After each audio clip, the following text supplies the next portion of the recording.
সোয়াবিনের রেসিপি নিয়ে হাজির হলাম। আজকে রান্না করেছিলাম সোয়াবিনগুলো রান্না করার জন্য এখানে উষ্ণ গরম পানি নিয়েছি, তার মধ্যে কাঁচা সোয়াবিনগুলো কতক্ষণ 5-7 মিনিটের মতো ভিজিয়ে রাখলাম। ভিজিয়ে রেখে চেপে চেপেগুলো তুলে নিলাম আর হালকা লবণ আর তেল দিয়ে একটু ভাজা ভাজা করে নিয়েছিলাম।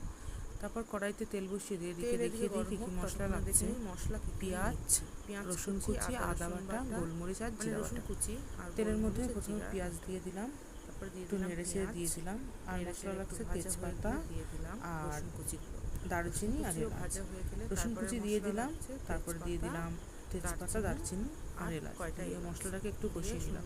আজকে সমস্ত মশলা তেলের উপর দিয়ে রান্না করবো না, একটু আলাদা আলু দিয়ে ভেজে তারপরে মশলাগুলো দিই। তারপরে দিয়ে দিলাম এর উপরে আলু দিয়ে কত সময় ভেজে নিলাম।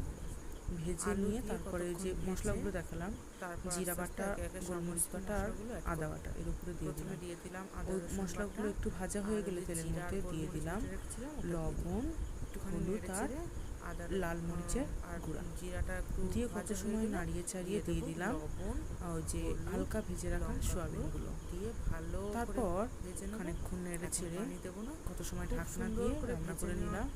এখন কিন্তু পানি দিইনি মোটে, ওর থেকে তেল ছেড়ে দিয়েছে। তারপর কত সময় সামান্য একটু পানি দিয়ে দিলাম, দিয়ে রান্না করে নিলাম। আলু সিদ্ধ এসছে, সোয়াবিনেরও কাঁচা গন্ধ চলে গেছে, খাওয়ার জন্য পারফেক্ট।